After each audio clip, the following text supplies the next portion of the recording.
Hey, this is Troy Taylor with the Championship Football Coaches Clinic podcast, sponsored by Reps VR, First Down Playbook, Rack Coach, The Top Hopper, Sideline Design, Sports Workbook, and Tip of the Spear. We got a treat today. We got Brandon Simmons. Met Brandon down in Charlotte, North Carolina. I was so impressed with him, and I've been keeping up with him on Twitter and wanted to get him on the podcast. Thank you, Brandon, for coming on today. And for the guys that don't know you, just tell us a little bit about yourself, Coach, and where you're from and everywhere you've been. Well, first things first, thank you, Troy, for inviting me over. It's funny because we had a chance to, like you said, cross paths in Charlotte, and we met each other, walked up, exchanged contact information, and just dived into football. But I appreciate the invitation, and I look forward to sharing a little bit more information with the whole audience. Just a little bit of information about myself, and I'll dive more into that during the presentation today. Um, you know, coaching is something I'm very passionate about. It's something that at the time I didn't know, like growing up, I didn't know that I wanted to be a coach, but all of the characteristics and road signs throughout my playing career, pointed me into coaching. I'm currently an assistant head football coach, offensive coordinator, and recruiting coordinator at Southeast Raleigh High School. But I also assist our athletes with the visibility of recruiting and just building togetherness in the coaching profession. So that's something that I enjoy doing, and that's part of the reason why I don't mind going to coaching clinics up and down the East Coast. The main reason I go is to build relationships and connect with other coaches, but at the same time learn a little bit of ball in the process. Yeah, no doubt, brother. So I'm going to put your screen up here. I'm going to take my face off, and then I'm going to put your screen up. So your screen's up, Okay. Coach. And I look forward to hearing you. Thank you. If you need anything, let me know. I'll be sitting right here. If there's any questions from the audience, I'll put them up there. But thank you, brother.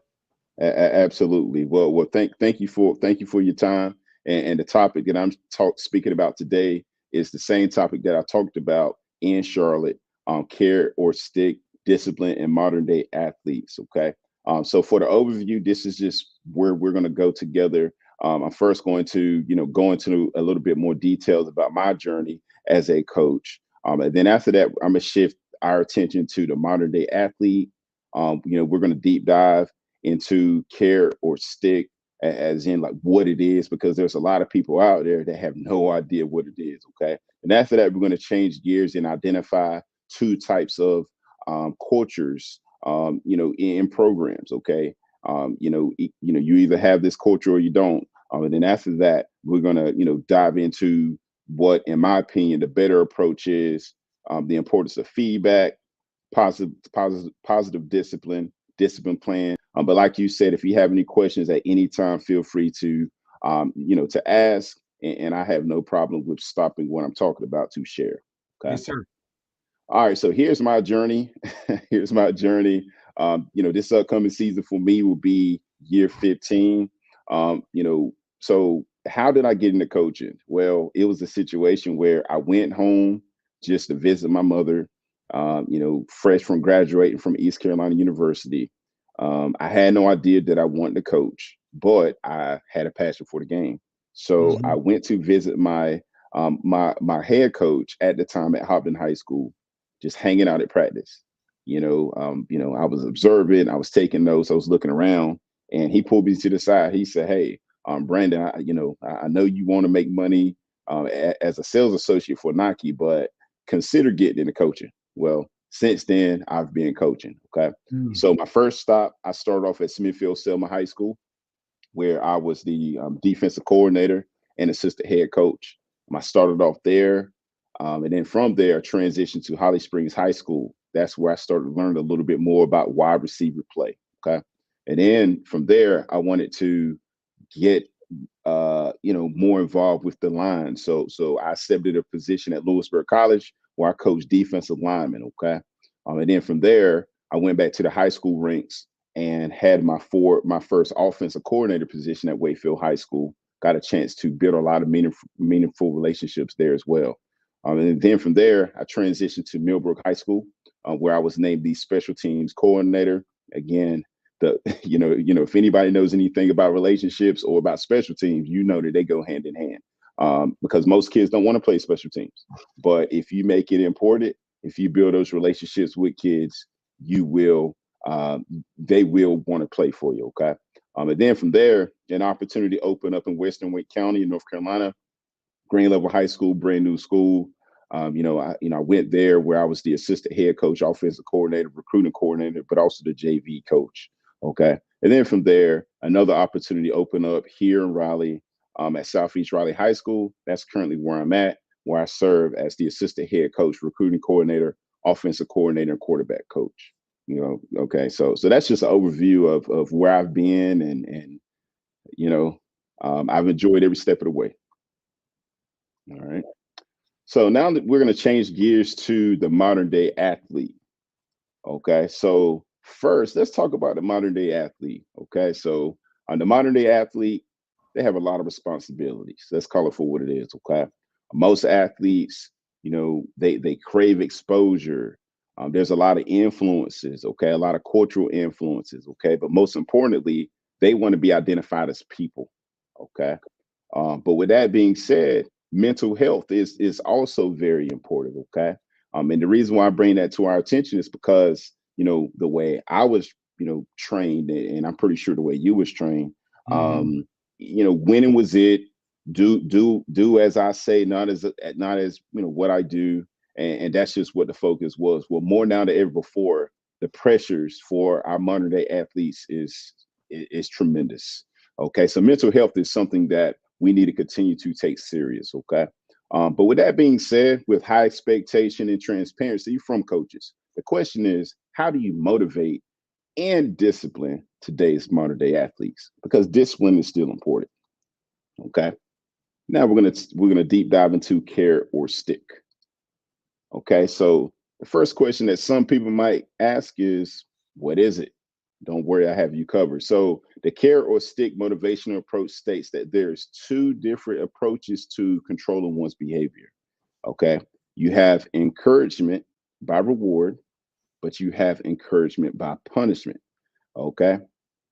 So why is motivation important? Well, motivation is the key force of an individual to achieve a goal, to satisfy a need. Okay. And as coaches, we must understand how to leverage motivation and discipline, okay, to become impactful leaders. Okay. And that's very, very, very important. Okay. But working with modern day athletes, it's not just black and white like it used to be. It's not just carrot and stick like it used to be. Why? Because our athletes have more challenges than ever before. Our athletes have more distractors than before. Okay. So consistent discipline helps athletes to experience progress and success. But how does it all work? We're going to find out in one moment. Okay. So now we're going to shift our attention to two types of programs. Okay.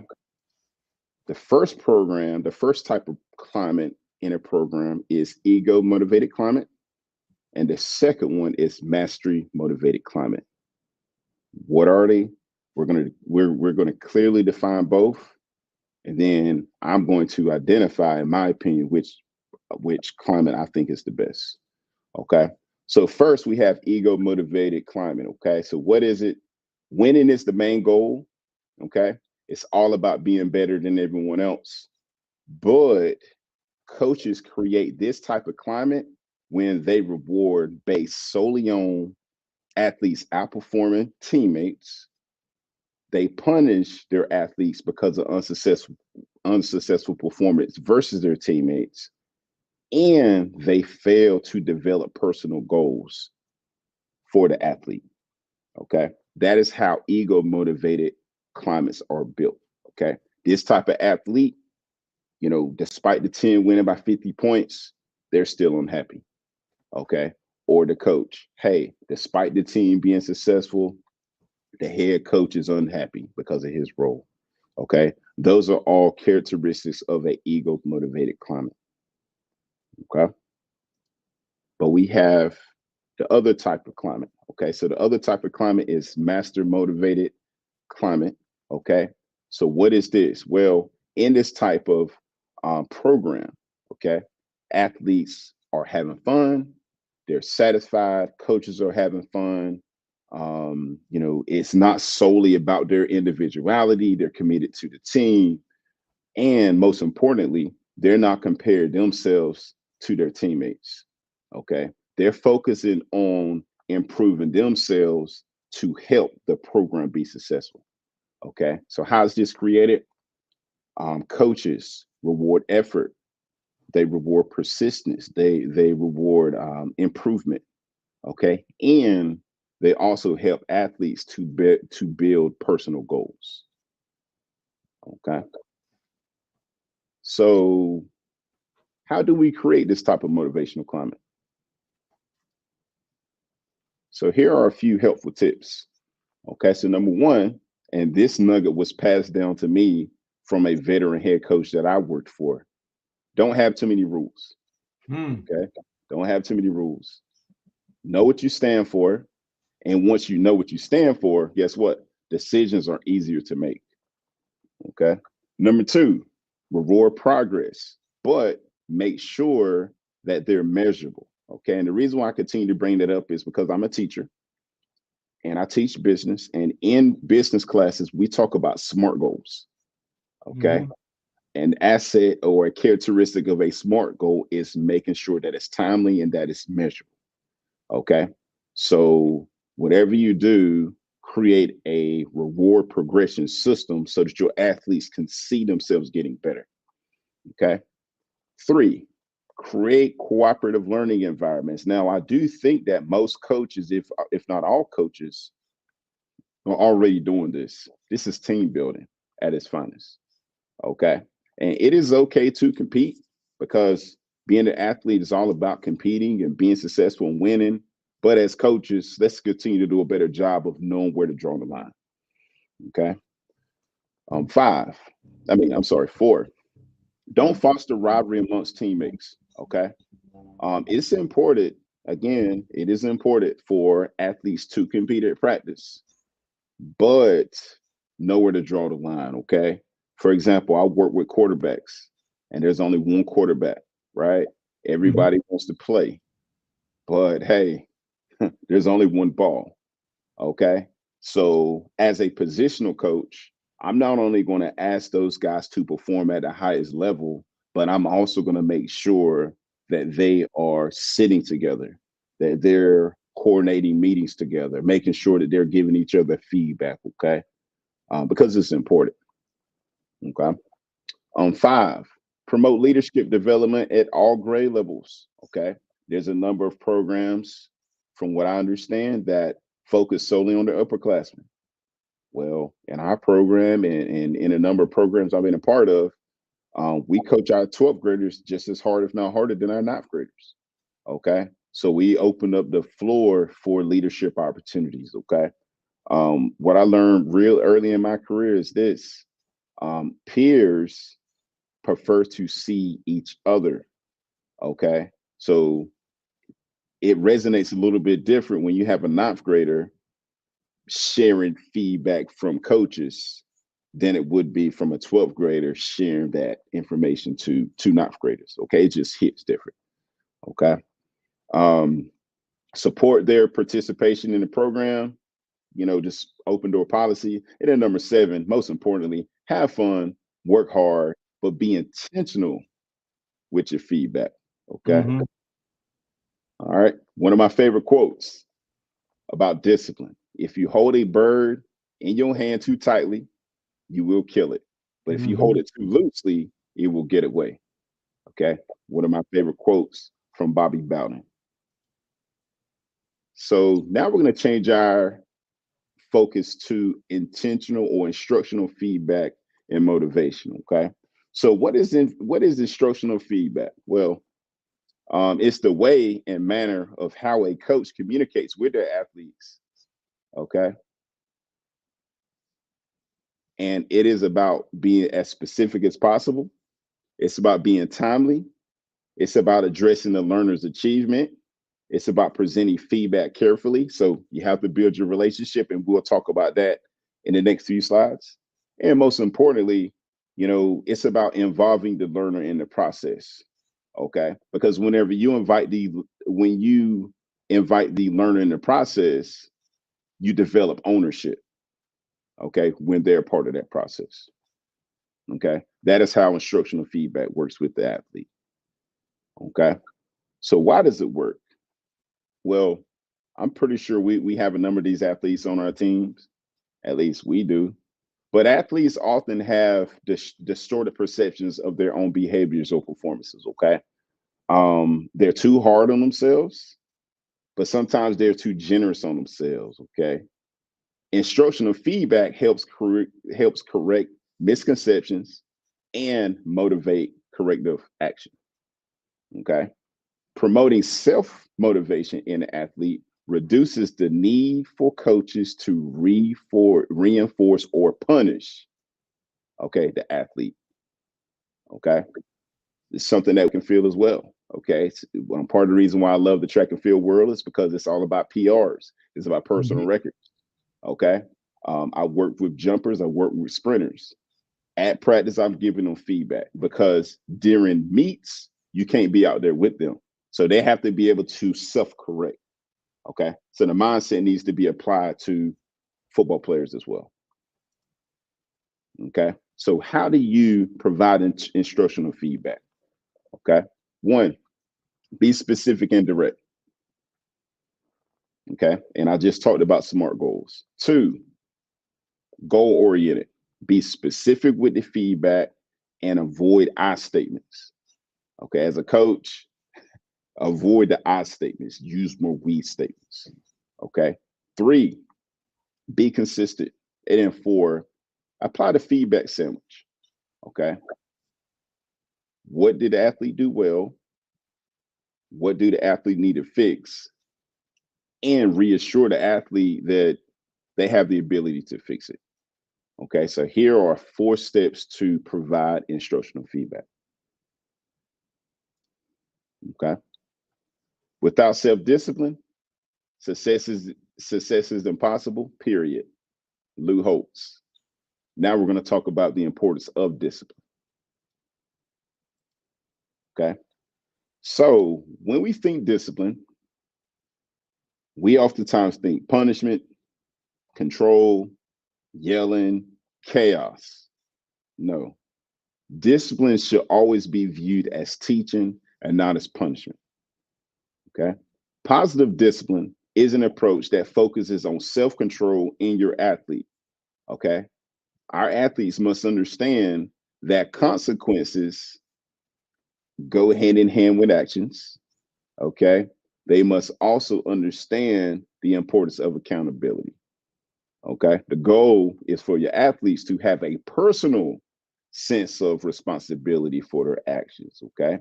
A player driven team will go much further than a coach driven team. Okay. So shift the ownership.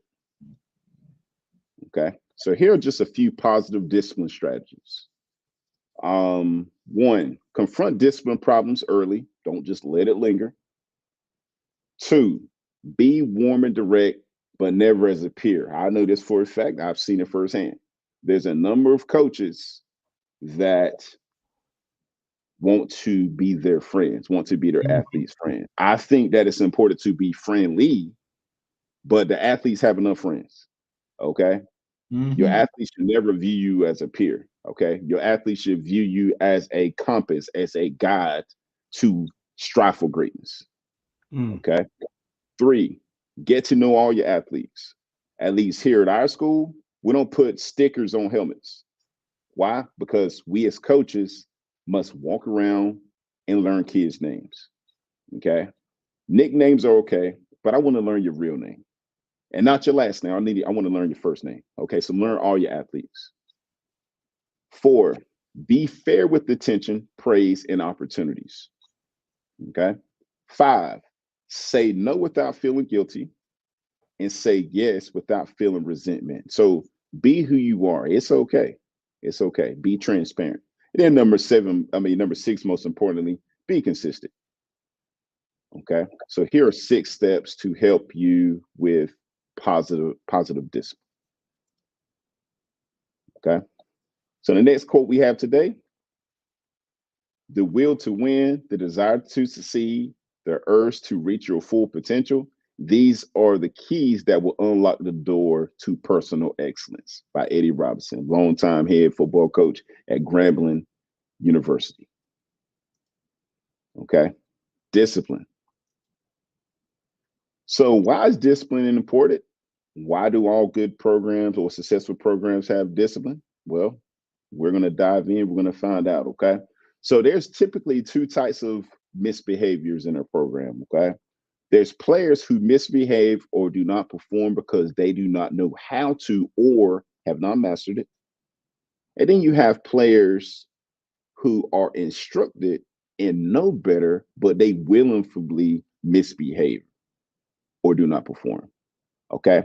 Why does this occur? Well, discouragement, um, feeling left out, lack, um, you know, um, self-confidence. They're bored by being understimulated. They crave attention. Okay. Creating a discipline plan will correct these behaviors. But why is a discipline plan important to players and coaches? Let's find out. So, number one, structure. Okay. Most athletes, even your more superior athletes, need structure. They want structure. 2, discipline plan builds team culture. Okay, that's a word that I heard a lot of up and down the East Coast at these coaching clinics: culture, culture, culture, culture. Okay. 3, transparency. Okay, a discipline plan creates transparency. Athletes know where they stand, coaches know where they stand, and there's no gray area. Okay. 4, it provides clarity for all coaches. Okay, returning coaches and new coaches. And then 5, a discipline plan creates buy-in from parents. Okay, so hey, parents won't. At the end of the day, whenever you're hanging out with your athletes, just spending a lot of time with your athletes, parents need to know that their kids are okay. Okay, discipline plans assist with that. Okay. So here are a few things to include in discipline plans. And ultimately, it boils down to knowing your kids. You just need to know your kids and understand what's going on. But I would recommend beginning your discipline plan by first addressing your most common offenses in your program. Okay. I've been a part of programs where tardies is an issue. I've been a part of programs where academics has been an issue. I've been to programs where not giving back has been an issue. Okay. So when you're building your discipline plan, figure out what works for you in your program. Okay. 2, you know, athletes and coaches need a clear breakdown of progression. Okay. So be specific about, what the punishment is and what the consequences is. Okay. The plan must also apply to the entire football program. I know there's some coaches that believe that JV and varsity are 2 different programs. Not in our program. I mean, all athletes operate inside of a program. Okay. I know there's some programs that have freshman programs as well. The same rules, the same guidelines, in my opinion, should apply to all your programs affiliated with it. Okay. Enforce the why. Okay. A lot of kids ask questions. So enforce the why, explain the why, and enforce the why. Okay. Involve your coaches with helping you to improve your plan each year. Okay. Welcome that feedback. Okay. And then lastly, know what to write down and what not to write down. Okay. And handle each situation by case by case. Okay. So here are just a few tips to help you with creating a discipline plan. Okay. So how do you create the buy-in piece? Well, number one, your plan should be presented to your parents at the top of the season. At every program, at every stop I've been to, this has been the case. Okay. And then this is something new right here, something new that I picked up along the way. Matter of fact, I heard a coach speaking about this in South Carolina. Have veteran players or captains to present the plan to the players. Okay. We talk about ownership, we talk about leadership. Equip your leaders with that opportunity. Okay. Give them the team. Hey, these are the expectations, here are the standards. And as coaches, let's support our leaders. Okay. All right. So people fail to carry out their assignments. People do make mistakes. The question is, how should you respond? Dean Smith, the power of relationships. So relationships are the foundations of coaching. And it is the coach's responsibility, not the players. It is the coach's responsibility to build that relationship. Okay. By developing a mutual understanding of goals and aspirations, coaches can tailor their approach to meet each student athlete's unique need. The buzzword, unique need.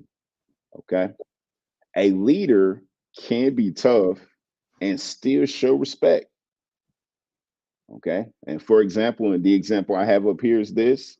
My athletes know, hey, Coach Simmons, he's going to he's going to hold us to a high standard, both academically and athletically. Okay.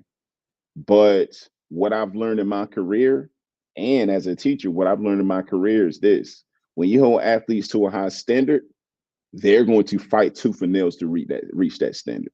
Okay. But if you have a low bar, they're going to rise to that low bar. So always challenge your athletes to be better every single day. And in most cases, if not all cases, they will rise to that occasion. Okay. Don't be afraid to share life lessons. Okay. Share your mistakes, share your successes. Okay. Something cool that we did this past season was, our head football coach, he ended up cutting practice 5 minutes short. And he said, hey, look, I want you guys to meet in position groups. I looked at him. I said, well, what do you want us to talk about? He said, hey, tell them more about who you are. Love it. Right. And it's funny because, far too many times on the field, we get mixed up and get caught up in the X's and O's. But I found out real quick that a lot of these kids, when they leave us, they're not really thinking about football, but they do remember that relationship piece. Okay. So something that we did this past season, we met as positional groups. We just talk life. Okay. I share with my kids where I'm from, my mistakes, my successes, everything in between the board. But what it did was it showed my athletes that I'm a person. Okay. And they were able to receive my instruction a lot more consistently. But we had a good time in the process. But on top of that, I had a chance to learn who they were as well. Hey, little Johnny has a sister, has a mother, have a brother. What's your favorite hobby besides Fortnite? They're, sharing that information. Okay. And then lastly, be positive, but not about everything. Okay. Be honest about improvement and share the hows and the whys.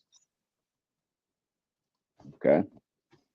So culture, I want to leave everyone with this right here, and then we can open up for additional questions. Culture drives expectations and beliefs. Expectation and beliefs drives behavior. Behavior drives habit, and habits create the future. Okay. And that's from John Gordon. So what are the takeaways? Lead your team with standard practices of how you are to behave, compete, and develop. Okay. Winning football games is very important, but it is not number one. Okay. Building future leaders for tomorrow should be number one. So development is so important. Two, research sports psychology and organizational behaviors. Okay. You'll be amazed on what's out there. There's a lot of great stuff that's transferable, to our great game. Okay. And then lastly, here, just a few book recommendations, that caught my attention, and my list continues to grow. The Carolina Way by Dean Smith, the Complete One-on-One Collection by John Maxwell. There's a lot of great books out there to teach you the importance of organizational management, behaviors, psychology, sociology, And X's and O's as well. All Okay. right, Coach, I'm gonna put myself back on the screen, and we got a question from the audience. Willie Cliff wanted to know how how do you balance assistant coach's mental health due to a head coach with an ego motivational Mhm. climate? Excellent. Great question. Thank you for that, Cliff. And again, I'm basing it solely off of my experience. But what I've learned real quick with head football coaches is this: ultimately, head football coaches want what's best for the program. Head football coaches, more often than not, want to not only see their athletes ascend, but also their assistant football coaches ascend as well. I think that it really boils down to communication, and I think that it boils down to relationship and trust. I can proudly say with all the football coaches that I work for, I have built a relationship with them in some way, shape, or form. There was always a mutual respect.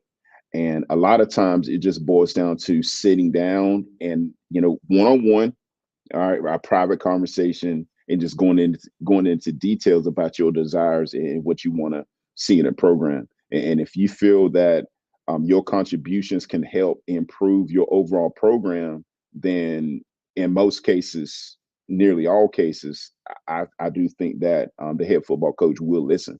That's something that I continue to preach on Twitter about. Hey, as a young coach, it's easy to get discouraged. It's easy to fold up and go into your corner.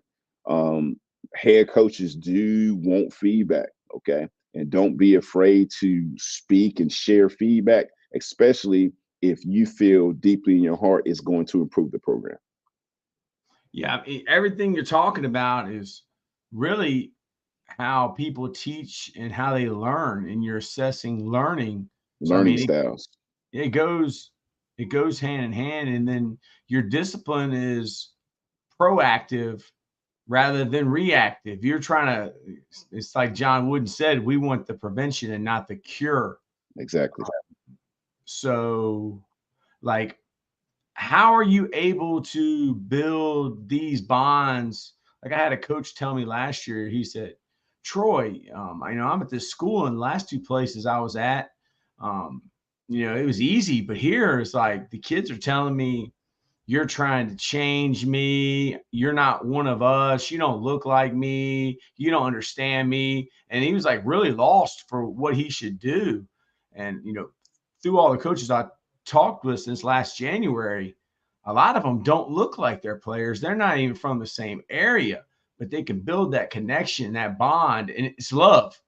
Yes.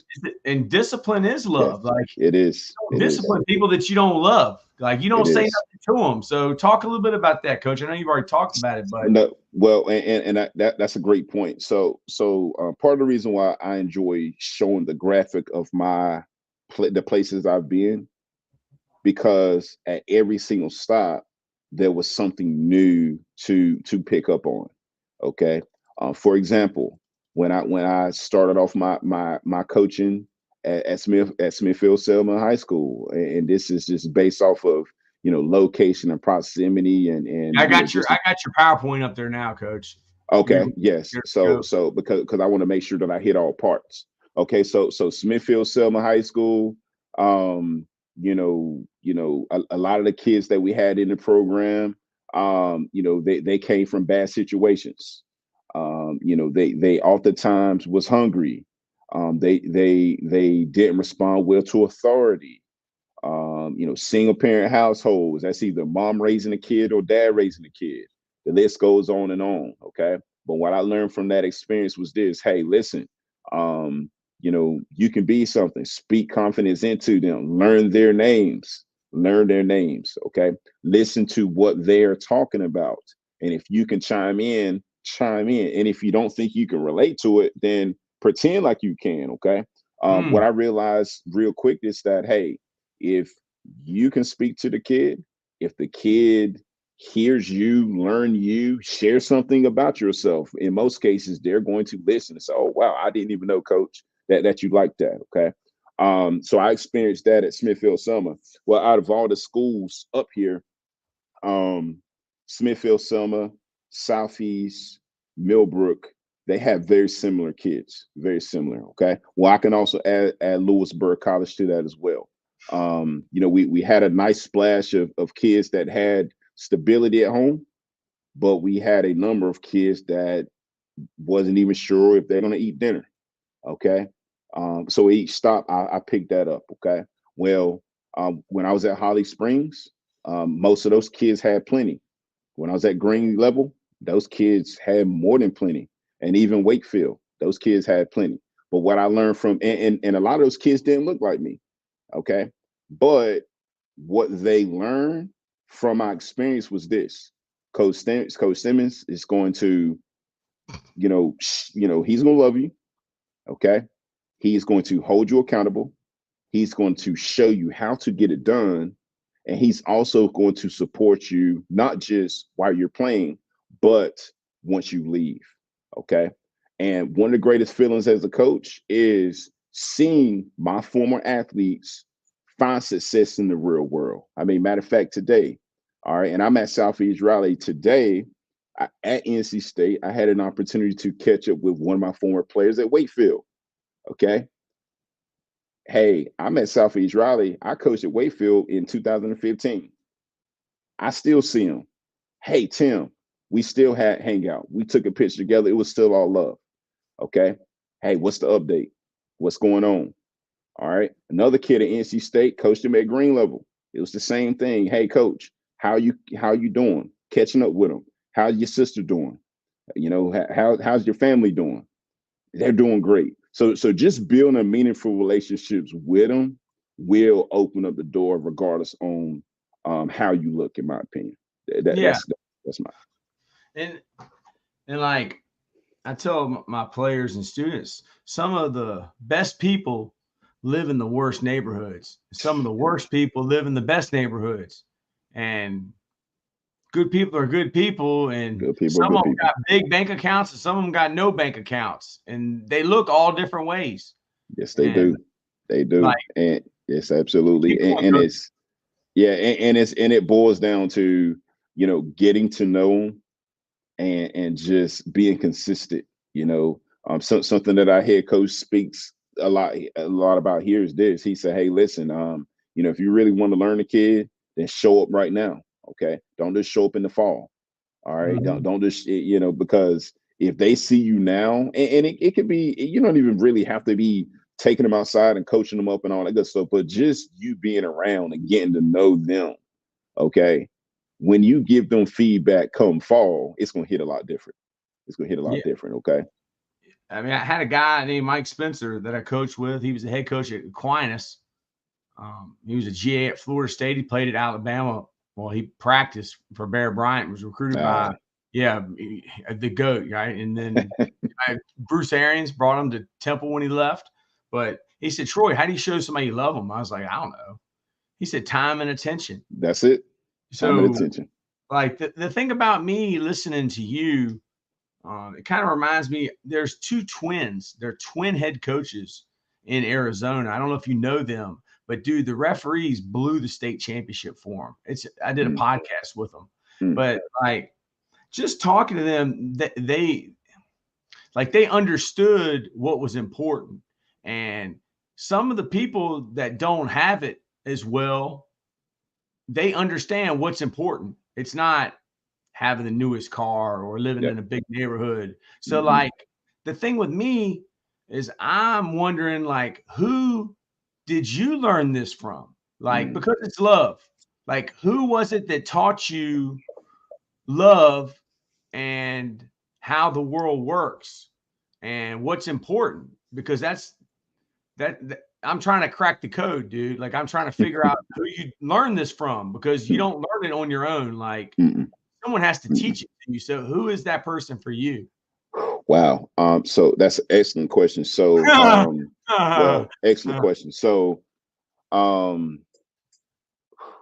memory lane. So in high school, okay. So in high school, and at every stop, I had a coach to pull me to the side and show me the ropes. But in high school, we had a number of different coaches. But one coach that really sticks out to me is my high school coach, Coach Bird, Jeff Bird. And the reason why I bring him to the forefront is because he followed me and my brothers and my friends from middle school through high school. Without him, I wouldn't have played football. I wouldn't have played basketball. Why? Because I didn't have a ride to and from practice. My mom was always working. So I remember Coach Bird driving the green Blazer would, hey, come to practice. Don't worry about getting home. It's dark. He'll drop me and my brother off. Okay. Well, if we needed a ride, he's on the way. He'll take us to practice. Okay. Hey, coach. And then, and then that was football. And then when basketball season come, hey, coach, I don't have any shoes. All right. And he bought everybody shoes, right? And the way it was back then is he buys the shoes up front, then you have to pay him back. Well, he realized that my mother didn't have it like that. So guess what he did? He said, hey, don't worry about it.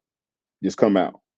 Right. So seeing that early on poured into high school, it was the same way there. Our churches got behind us and scholarshiped us and all that good stuff. And then when we went to college, and when I went to college, it was more the same. I mean, I had those coaches that were very hard on us, but I had those coaches that said, hey, listen, playing this game, you're going to learn more than just plays. Now, while we're doing this, you're going to draw these fronts up. You're going to study film. You're going to do it the right way, but you're also going to take care of your academics. Okay. My mother was the same way. Hey, do you guys want to go to college? Cool. And her mindset was this. She said, hey, look, you're either going to go to college for your athletics or you're going to go to college for your academics because I'm not paying for it. So we understood real quick the importance of taking care of our academics. Okay. And then lastly, my last stop, at the East Carolina University, that's where I played. My positional coach, he did a good job of instilling those values. But my special team coach, Coach Vernon Hargrave, he coached at he coached at the University of Miami Hurricanes. He was my special teams coordinator. Absolutely. So he was my special teams coordinator. And I played offense, but I played a lot of special teams. And he instilled in us the importance of, doing your job on special teams. And just because you're tired from offense or defense, it doesn't mean you can cut corner on special teams. Okay. But on top of that, the expectation was the same.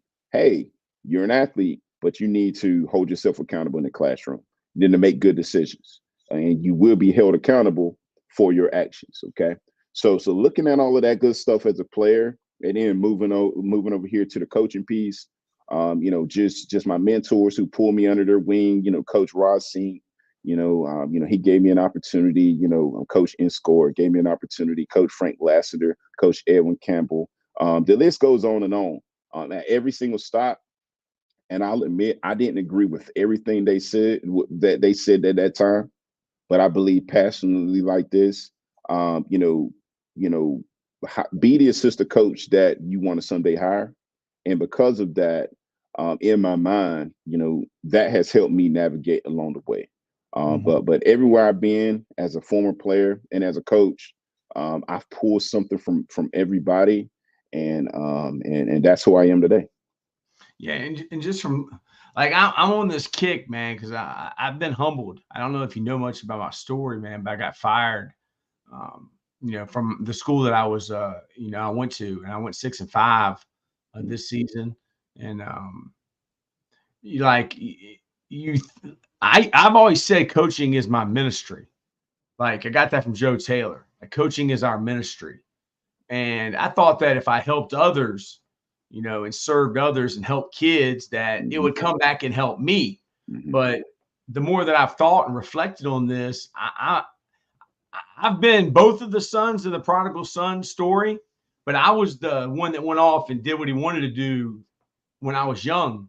But then as I got older and I started coaching, I became the good son, the one that stayed at home and did everything he was supposed to. Right. And he expected to get his reward in this world, in the eyes of the world by winning championships and winning games. But that ain't how it works. Like we ain't serving ourselves. And I thought maybe I had the game figured out, that if I wanted to help myself, I had to help others. But really that ain't who I was serving, is I won't serve myself. Right. So I got humbled, and I'm gonna add on. Children. So Well, I'm go gonna ahead, add on to Coach. that. I'm gonna add on to that. So, you brought up a good point. So, in my opinion, coaching is about two things. Well, not just one, but about two things. It is about pouring yourself into kids, okay? But it's also about replenishing yourself from other coaches, okay? Mm. So, for example, all right, February for me was very long. Why? Because I was on the road. All right. One weekend I'm in Greenville. That following weekend I'm in Greensboro.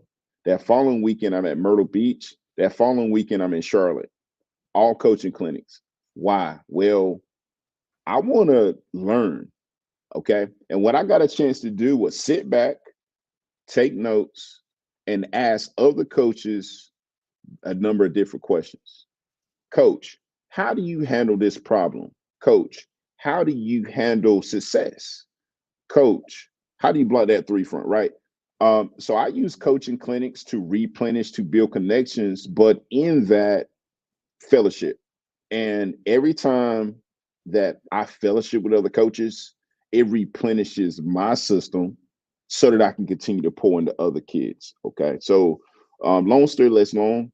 Um, taking care of yourself is just as important as taking care of others. And the way I take care of myself is to be around other coaches and just pick their brain, especially the older coaches, and just learn. Hey, you're hired to be fired and all that good stuff, right? But ultimately, it's gonna be okay. And that's what I learned these past few weekends. Regardless of what happened, you're gonna be okay. What is the why? The goal is to help as many kids as possible, help as many coaches as possible, because I've been doing that a little bit with other coaches, young coaches, coming up in the game, giving them recommendations, asking them this, asking them that. But just staying present and getting involved. Yeah, brother. Well, I mean, dude, like I'm a lifelong learner.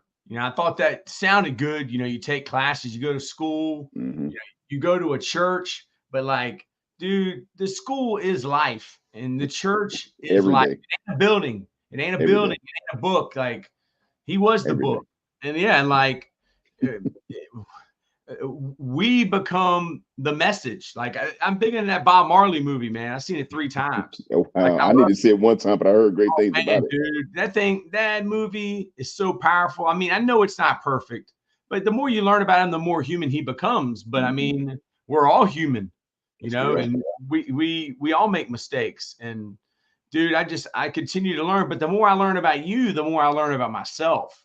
And that's like it's really that's all knowledge is you learning about others. You're really learning for yourself, and you're helping others too because you're giving back. Like, did you see the movie with Snoop Dogg, Underdogs? That's a great movie, Yes, man. it is a Like, great movie.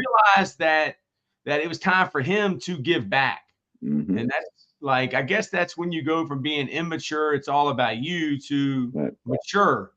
Um, So something else to consider, or something else to think about, is because so a lot of times we hear giving back. That's a buzzword. We hear culture, but what does that mean, right? What I've learned, this is what I've learned. Do the best you can with what you have. Okay.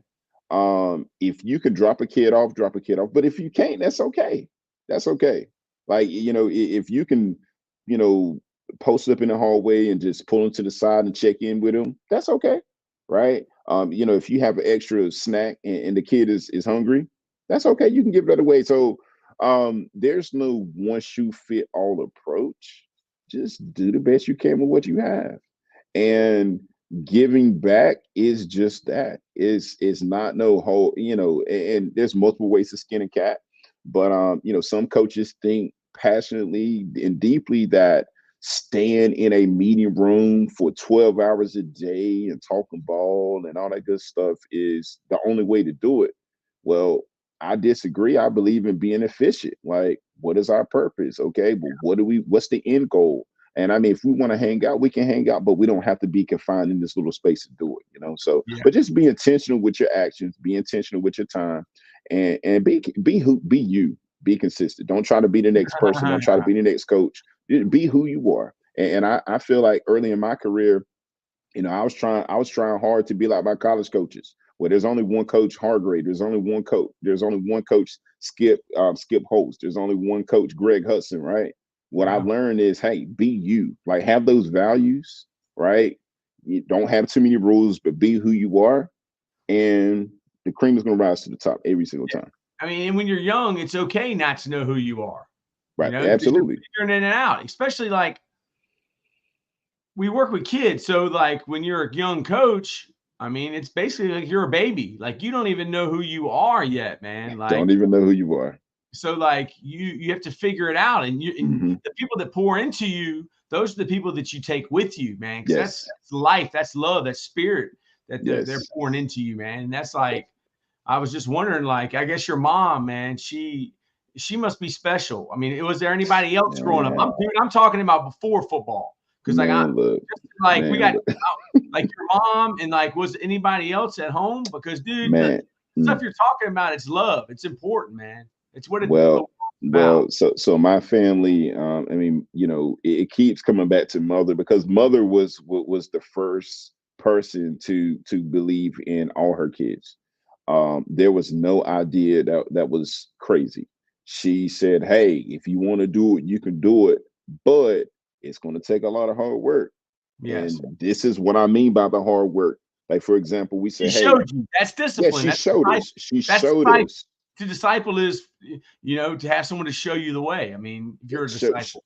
Show me the way. And that's, for example, whenever I sit and speak with recruits, hey, coach, I want to play at Power 5 school. Okay, that's fine. But let's talk about that path, what that looks like, right? So show them. But for me, oh my goodness, I mean, I had uncles. I mean, uncles that stood in, and my grandparents, church members, mentors at school. You're from a good small town. Are you? Yeah, I am. Yep. Good small town, country. Are you country? Yes, very, very. I mean, to put that in perspective. So here in North Carolina, the biggest schools we have at this moment is 4A, big 4A. Well, I played at a little 1A school, Hopton High School. Where's that at? So Sampson County is about maybe an hour from Raleigh towards Wilmington. Okay, so if you're on Highway 40 and you're going towards Wilmington, you will pass a small town. You're going west or east from Raleigh? East. Oh yeah, that's where all the athletes. East. So near I-95. Yeah, well, so I-95 is north to south. So I-95 will take you, from South Carolina to New York, but 40 will trickle over into the east. But little towns that's around Newton Grove, because I mean Newton Grove, not a lot of people really know about it, but Goldsboro, that's popular. Fayetteville is not far from it. Clinton is not far from it. Dunn is not far from it. Like Newton Grove is smack dead center in all of those little towns. My hometown is known for the circle, because a lot of the major highways meet at that little town in the circle. But that's pretty much where I'm from. So very humble beginnings. A lot of hard work. That's something that both my grandfathers instilled in us at an early age, the importance of working hard, but don't be afraid to ask for what you want. Okay. One or two things are going to happen. They're either going to say no, or I'll think about it. Okay. But if you put a lot of hard work in, it's the truth. Dude. I mean, there's no reason to ask. Yeah, I mean, no reason not to ask. I mean, like you said, absolutely. I mean, that's something that I even share with assistant coaches. I mean, I always ask them, hey, do you desire to be a head coach one day? And they say, yeah. And then the next question is, does your head coach know? I don't know. Well, that's a problem.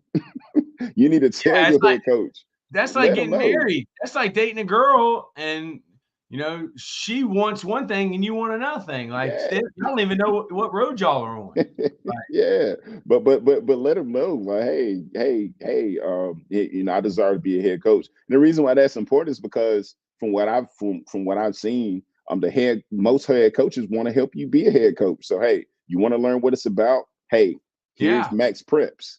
Here's the recruiting. Here's the paint. Something off their plate. Yeah. They show you the ropes. And our head coach here, he does a fantastic job. I mean, he's like, hey, you want to run the max prep page? Here you go. You want to run the social media page? Here you go. You want to line the fields? Here you go. You want to run the speed school? Here you go. Like, those opportunities are there. to develop and Yeah.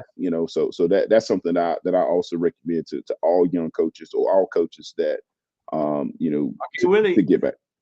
let's see. It's Willie said, same here, Coach Taylor, laugh out loud. That was 2:47. So I don't Okay. know. That was 10 minutes ago. He agreed No. with me. So I don't know. Willie, I ain't very smart, dude. I can't remember what I said 5 seconds ago. But dude, I love your heart, man. I love your spirit. I just know that you're a good dude, man. I know you're smart, and I know that you figure it out. But the most important thing is the kids. And it shows, man. Dude, my dad told me when I was a kid, it's that old poem, like, I would rather see a sermon than hear one any day. Mm-hmm. Absolutely. And I will say this, that my relationships and my spin on discipline might be a tad bit different from some coaches, and that's okay. But I do believe firmly that if you instill the importance of discipline and you instill the importance of being consistent and you show them how to get there, like specific feedback, how to get there in all. If they don't see it now, they will see it later on down the years. And that's Yeah. what I do. I'm equipping kids for life. I mean, listen, I want to win. I'm gonna coach them hard, but I need them to be okay once they leave us. That's something that I share with all my kids when I'm teaching them every single day. We need you to be great when you leave us. You need to be equipped. I'm not just selling this to you right now because I want you to be successful or to score high on the test. I need you to get a job and come back and speak to our kids. That's my why. Yeah, I love it. So, anything else you want to say before we sign off? How can people get up with you, Coach, if they need to? Twitter? Yeah. Well, I appreciate it. I appreciate the opportunity. You can follow me on Twitter. I'm pretty active on Twitter. Coach B Simmons on Twitter. I'm up there. I'm very, I'm all about bringing coaches together. I'm all about building kids. I'm all about doing it for the right reasons. Because at the end of the day, if we're not doing it, then who is? I just left NC State, and one of my good friends, he told me, hey man, I've been a head coach for going on 15 years. And every day I look around, my class, the people I came in with me are stepping down. And so I don't really see a lot of the people that I came into this business with around.